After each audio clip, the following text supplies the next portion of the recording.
Human rights is, geez, that's a good question. Human rights. Well, that's a tough one. Wow. I don't even know how to give that a definition. I would probably have to do a little bit of homework or something. Any right that I think just as a normal, human, The rights that humans have. Oh, that's a very large debate. Menneskerettigheder kan betyde mange ting. Tú le puedes preguntar a 20 personas y te van a dar 20 diferentes opiniones. Non saprei, una domanda complicatissima. Guess we just take them for granted that they're there, but we don't even consider what they are.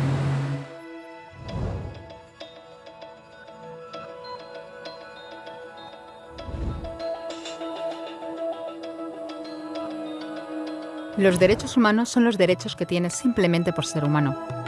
Es la forma en que instintivamente esperas que se te trate y el trato que mereces como persona, como el derecho a vivir en libertad, hablar con franqueza y ser tratado con igualdad. Hay muchos tipos de derechos. La mayoría tienen que ver con cierto grupo. Pero los derechos humanos son los únicos que le corresponden absolutamente a todo el mundo en todas partes. Eso significa niños, gente mayor, pobres, jugadores de básquet, basureros, cantantes de rap, maestros, africanos, indios, albanos, cristianos, musulmanes, cabalistas, ateos, tu madre, tu padre, el vecino y tú.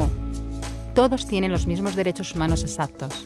En otras palabras, son universales. Pero la cuestión sigue en pie. ¿Qué son? Name the human rights? What the human rights are? the right to live. Equality between all peoples. Right to religion, the right to... Is there supposed to be a list somewhere I should be aware of? De acuerdo con las Naciones Unidas, hay un total de 30 derechos humanos, que generalmente se agrupan y se llaman simplemente derechos humanos.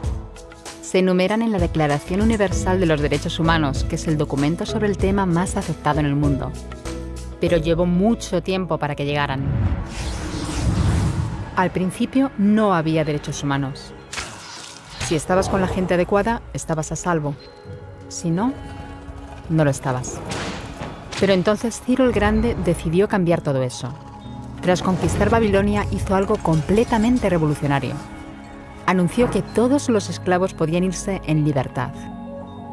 También dijo que la gente era libre de elegir su religión, sin importar de qué grupo fueran parte. Documentaron sus palabras en una tablilla de arcilla, conocida como el cilindro de Ciro, y así sin más nacieron los derechos humanos. La idea se extendió rápidamente, hasta Grecia, la India y al final hasta Roma. Se dieron cuenta de que la gente seguía de forma natural ciertas leyes, incluso aunque no se les dijera que las siguieran. Llamaron a esto derecho natural, pero siguió siendo pisoteado por quienes se encontraban en el poder. No fue hasta 1000 años más tarde en Inglaterra donde finalmente hicieron que el rey estuviera de acuerdo en que nadie podía invalidar los derechos de la gente, ni siquiera un rey.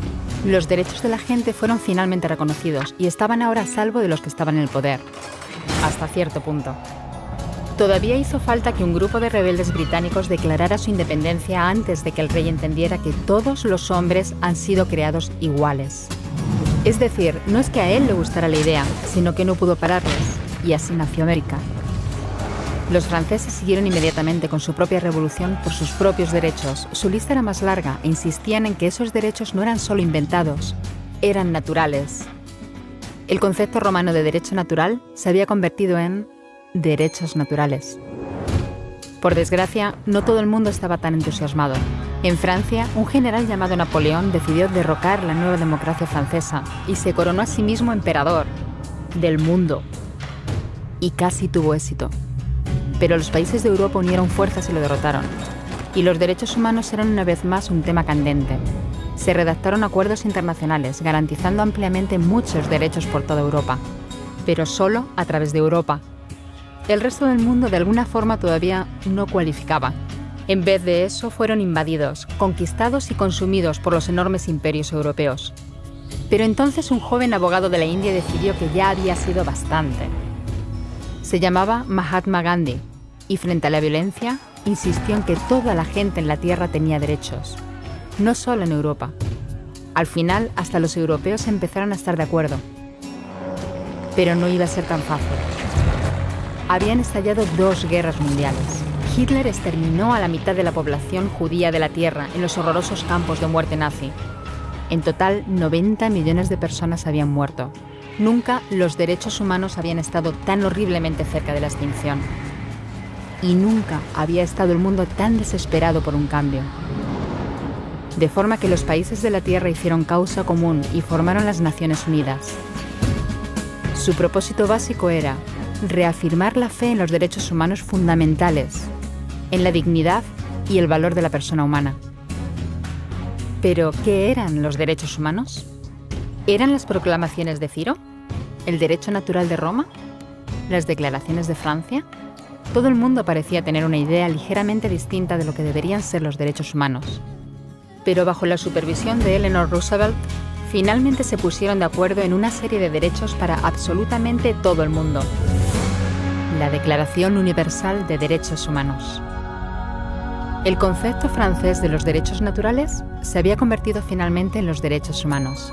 Así que, en resumen, al principio solo unos cuantos afortunados tenían derecho alguno, hasta que uno de ellos decidió, oye, otra gente también debería tener derechos, lo que fue estupendo, salvo que no todo el mundo estuvo de acuerdo. Y solo que llevó unos cuantos miles de años de lucha, declaraciones y más lucha hasta que finalmente todo el mundo estuvo de acuerdo en que los derechos humanos deberían ser para todos. Y vivieron felices y comieron perdices. Salvo que hay un pequeño problema. Si la gente tiene derecho a la comida y el cobijo, ¿por qué hay 16.000 niños muriendo de hambre cada día? 1 cada 5 segundos.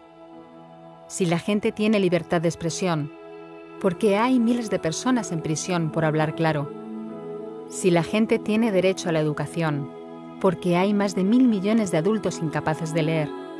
Si la esclavitud ha sido abolida verdaderamente, ¿por qué hay 27 millones de personas todavía esclavizadas hoy en día? Más del doble de las que había en el siglo XIX. El hecho es que, cuando se firmó, la Declaración Universal de los Derechos Humanos no tenía la fuerza de la ley, era opcional. Y a pesar de muchos más documentos, convenciones, tratados y leyes, todavía es poco más que palabras en una página. Así que la cuestión es, ¿quién hará que esas palabras sean una realidad? Cuando el Dr. King se manifestó en pro de la igualdad racial, se estaba manifestando por los derechos que las Naciones Unidas habían garantizado hacía casi 2 décadas. Pero con todo, se manifestó. Cuando Nelson Mandela defendió la justicia social en la década de 1990, su país ya había estado de acuerdo en abolir esa discriminación desde hacía ya casi 40 años. Pero con todo, él luchó. Los que luchan hoy en día contra la tortura, la pobreza y la discriminación no son gigantes o superhéroes. Son gente, niños, madres, padres, maestros, individuos librepensadores que se niegan a quedarse callados, quienes se dan cuenta de que los derechos humanos no son una lección de historia, no son palabras en una página, no son discursos, ni anuncios, ni campañas de relaciones públicas. Son las elecciones que hacemos cada día como seres humanos. Son la responsabilidad que todos compartimos, de respetarnos mutuamente, ayudarnos y proteger a los necesitados. Como Eleanor Roosevelt dijo, ¿dónde empiezan después de todo los derechos humanos universales? En pequeños lugares cerca de casa, tan cerca y tan pequeños que no pueden verse en los mapas del mundo. Aún así, son el mundo de la persona individual, el barrio donde vive, la escuela o la universidad a la que asiste, la fábrica, la granja o la oficina donde trabaja.